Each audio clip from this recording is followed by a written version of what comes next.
Genesis chapter 37. Jacob lived in the land where his father had stayed, the land of Canaan. This is the account of Jacob's family line. Joseph, a young man 17, was tending the flocks with his brothers, the sons of Bilhah and the sons of Zilpah, his father's wives, and he brought their father a bad report about them. Now Israel loved Joseph more than any of his other sons, because he had been born to him in his old age, and he made an robe, ornate robe for him. The meaning of the Hebrew of this word is uncertain, also in verses 23 and 32. When his brothers saw that their father loved him more than any of them, they hated him and could not speak a kind word to him. Joseph had a dream, and when he told it to his brothers, they hated him all the more. He said to them, "Listen to this dream I had. We were binding sheaves of grain out in the field when suddenly my sheaf rose and stood upright while your sheaves gathered around mine and bowed down to it." His brothers said to him, "Do you intend to reign over us? Will you actually rule us?" And they hated him all the more because of his dream and what he had said. Then he had another dream, and he told it to his brothers. "Listen," he said, "I had another dream, and this time the sun and moon and 11 stars were bowing down to me." When he told his father as well as his brothers, his father rebuked him and said, "What is your dream you had? Will your mother and I and your brothers actually come and bow down to the ground before you?"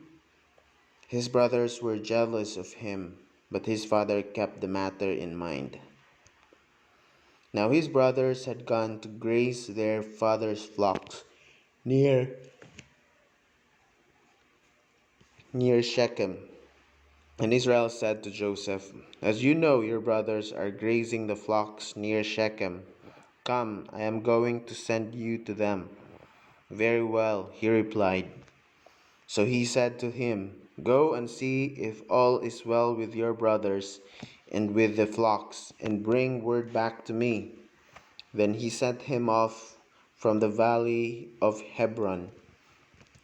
When Joseph arrived at Shechem, a man found him wandering around in the fields and asked him, "What are you looking for?" He replied, "I'm looking for my brothers. Can you tell me where they are grazing their flocks?" "They have moved on from here," the man answered. "I heard them say, 'Let's go to Dothan.'" So Joseph went after his brothers and found them near Dothan. But they saw him in the distance, and before he reached them, they plotted to kill him. "Here comes that dreamer," they said to each other. Come, come now, let's kill him and throw him into one of these cisterns and say that a ferocious animal devoured him. Then we'll see what comes of his dreams." When Reuben heard this, he tried to rescue him from their hands. "Let's not take his life," he said. "Don't shed any blood. Throw him into the cistern here in the wilderness, but don't lay a hand on him." Reuben said this to rescue him from them and take him back to his father. So when Joseph came to his brothers, they stirred him of his robe, the ornate robe he was wearing, and they took him and threw him into the cistern. The cistern was empty, there was no water in it. As they sat down to eat their meal, they looked up and saw a caravan of Ishmaelites coming from Gilead. Their camels were loaded with spices, balm, and myrrh, and they were on their way to take down to Egypt. Judah said to his brothers, "What will we gain if we kill our brother and cover up his blood? Come, let's sell him to the Ishmaelites and not lay our hands on him. After all, he is our brother, our own flesh and blood." His brothers agreed. So when the Midianite merchants came by, his brothers pulled Joseph up out of the cistern and sold him for 20 shekels of silver to the Ishmaelites who took him to Egypt. When Reuben returned to the cistern and saw that Joseph was not there, he tore his clothes. He went back to his brothers and said, "The boy isn't there. Where can I turn when where can I turn now?" Then they got Joseph's robe, slaughtered a goat, and dipped the robe in the blood. They took the ornate robe back to their father and said, "We found this. Examine it to see whether it is your son's robe." He recognized it and said, "It is my son's robe. Some ferocious animal has devoured him. Joseph has surely been torn to pieces." Then Jacob tore his clothes, put on sackcloth, and mourned for his son many days. All his sons and daughters came to comfort him, but he refused to be comforted. "No," he said, "I will continue to mourn until I join my son in the grave." So his father wept for him. Meanwhile, the Midianites sold Joseph in Egypt to Potiphar, one of the Pharaoh's officials, the captain of the guard. The word of the Lord, Genesis chapter 37. So this is the story of Joseph being the dreamer and told many dreams to his family. And Joseph, according to the dream, Joseph will be um, greater than any one of them, and all his family will bow down to him. So what happened was,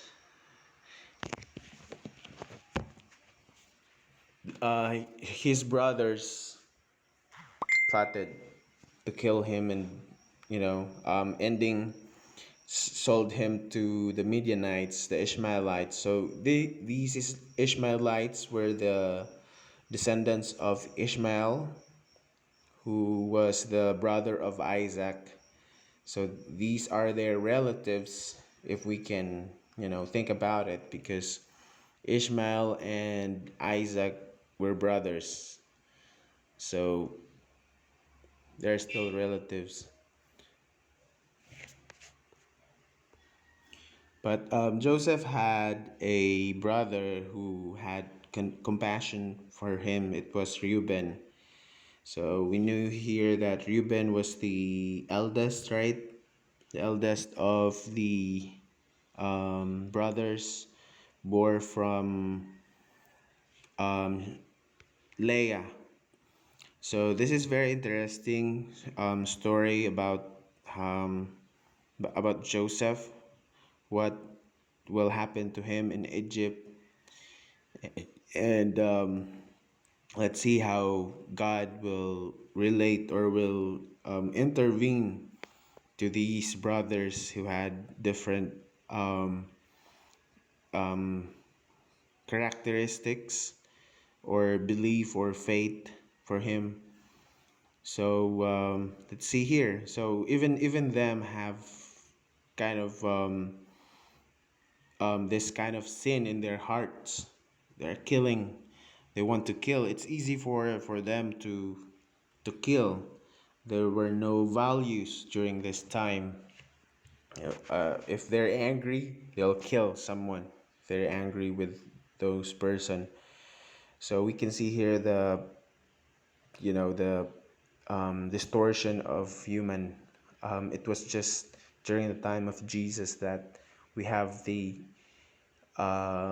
values given to us, and yeah, um, it was so precious to us that we're able to change our characters to love our enemies, even our enemies.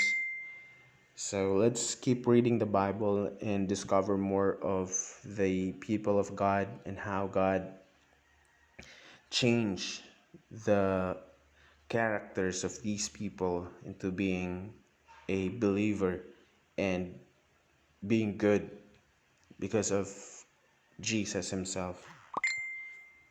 Thank you for watching this video, and God bless.